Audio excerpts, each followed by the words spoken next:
Molto prima dei Romani, nelle terre del Veneto si venerava una divinità antichissima. Il suo nome era Reitia.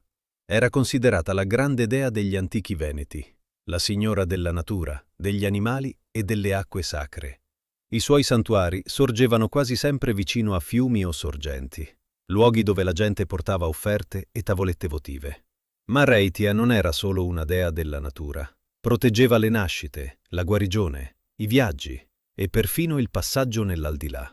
Nelle antiche raffigurazioni appare spesso con una chiave in mano, non una chiave qualsiasi. Secondo gli studiosi era la chiave del destino degli uomini, quella che poteva aprire o chiudere le porte della vita, e forse anche quelle dell'oltretomba.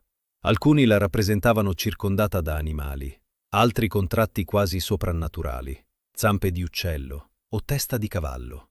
Poi arrivarono i Romani, e il suo culto venne lentamente assorbito e dimenticato, associato a quello di Minerva.